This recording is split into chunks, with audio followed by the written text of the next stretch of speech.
I just saw like one by one, everyone was moving over to futures. Like I said, I took a really long break. And actually, when I came back, I was doing Forex, like, the like GBP USD, right? Like things like that, and failing challenges. And then, yeah, like I said, one by one, people were kind of switching over to futures. And I believe, you can correct me if I'm wrong, because I'm up in Canada, but like the Forex space became really difficult, if not impossible, for like Forex firms for US residents. Like it Yeah, it's became definitely really difficult. Yeah, it's definitely less used for sure. Mhm.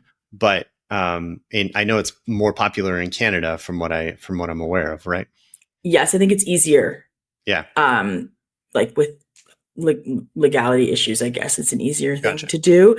But anyways, I just like was like one by one, I'm like, there's gotta be something to this. Like these people who have been trading for years and years with way more experience than me wouldn't just like move over for no reason. So I looked it up, and I'm not super knowledgeable about like spreads and fills and things like that. Like I don't place limit orders. I don't do things like that right now in my trading. So that wasn't the reason why I switched over, though I've heard they're a lot better in futures. It was more so that it's a regulated, like it's a I don't know why. Why? Thumbs up. There you go. It's regulated. Thumbs up. Yeah, it's regulated. Thumbs up. Yeah, and I just found the challenges way more appealing, and I just was like my strategy worked well with it, and I was just successful in it. So I didn't look back. Okay. I actually still have Forex like challenges and for like accounts that are still active, and I'm like, I'm not going to go back to those. Not going to it. Okay. No. So was prop firm trading really where you got your start, and is that still all you've traded, or have you traded live markets as well?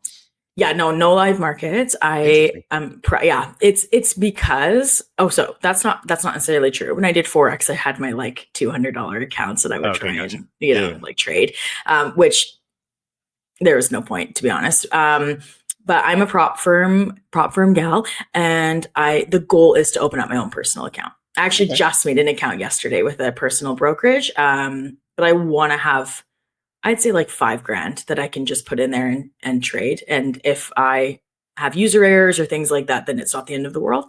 Right. Was that futures or Forex that you opened up? Futures. And are you going to just stick with futures from here on out? Yeah. I might dabble in options. Okay. I might. But for now, I'm just doing futures. Yeah.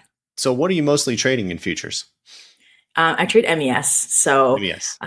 Yeah. And that's just because micro S&P. It's just way less stressful. A lot less volatility, a lot smaller size. Do you tend to like, what kind of contract size do you tend to trade? It depends, but I would say I'm anywhere from 5 micros to 8. Oh, okay. Micros. Right. Yeah. So you're depends on my account size. NQ with 8. I know I am. A lot of people are like, why don't you just trade like minis? Because for like commissions wise, it's better off in the long run. But again, like if I'm making, for example, $1,000 on the day, 50 to $70 of commissions, it's whatever. Okay. And it's prop firm money too, right? So it's not the end of the world. Yeah. But obviously the commissions still count against your net profit. So they do. You're right. Yeah. But my mental health and stress and anxiety is more important to me than I'm right there with commissions. You. Yeah. I trade NQ, but only the micros, the MNQ.